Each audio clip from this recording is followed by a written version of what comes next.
anak bangsa kita.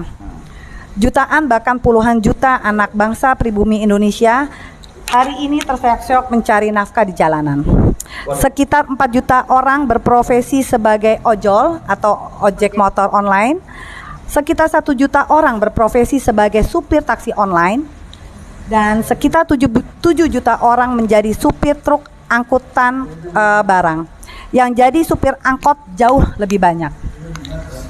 Kendaraan yang mereka pakai mencari nafkah semuanya import. Tidak ada satupun produk anak negeri. SMK kemana ya? Jutaan anak bangsa pribumi bekerja sebagai penjaga toko, kasir, sapam, tukang sapu atau pel di mal-mal megah di seluruh penjuru tanah air. Mal-mal angkuh itu bukan milik bangsa mereka, hampir semuanya milik asing. Jutaan anak bangsa kita bekerja di perkebunan sawit, karet dan sebagainya yang membentang berjuta-juta hektar di kepulauan Indonesia. Tapi perkebunan angkuh itu bukan lagi milik bapak, kakek dan buyut mereka, tapi milik Taipan. Salah nggak itu? Salah ya? Kemudian berjuta-juta anak bangsa kita bekerja di pertambangan batu bara, nikel, emas dan sebagainya. Tapi itu juga bukan punya mereka. Tapi itu semuanya ada di Indonesia. Ada segelintir anak bangsa kita masih bekerja mencangkul tanah sawah dan ladang warisan leluhur mereka di pedesaan. Itu pun semakin hari semakin menyempit karena dibebaskan oleh pengembang real estate, properti, objek wisata yang lagi-lagi bukan milik keluarga mereka ataupun saudara mereka. Bahasanya sih memang manis, dibebaskan, tapi maknanya adalah dijarah. Karena penggantiannya itu sangat sangat kecil ya, tidak sesuai.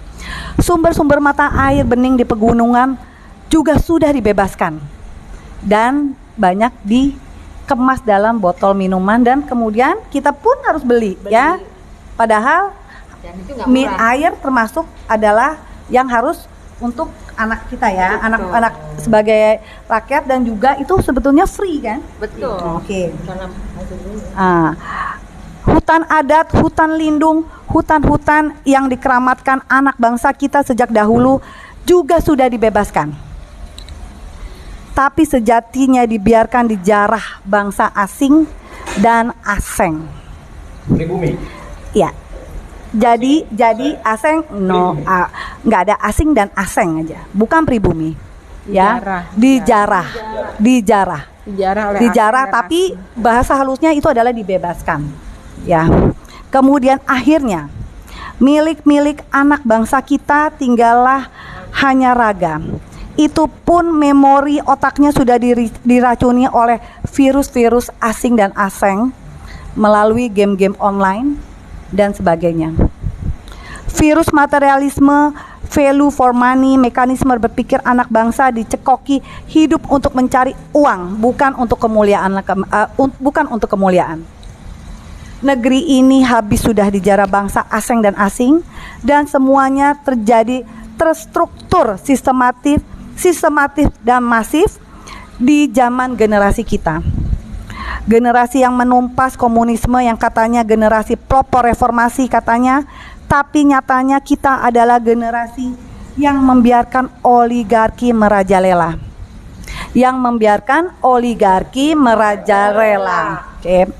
Kita adalah generasi yang membiarkan pemilik modal berkuasa semena-mena. Lihatlah, diam kita akan berujung malapetaka untuk anak-anak bangsa kita. Tinggal satu kesempatan terakhir kita untuk menyelamatkan anak bangsa sebelum mereka semua menjadi budak dan robot tanpa asa. Satu kesempatan terakhir sebelum kita semua pulang ke akhirat. Satu kata kita rebut kembali dan jangan anak cucu kita menjadi budak di negeri sendiri.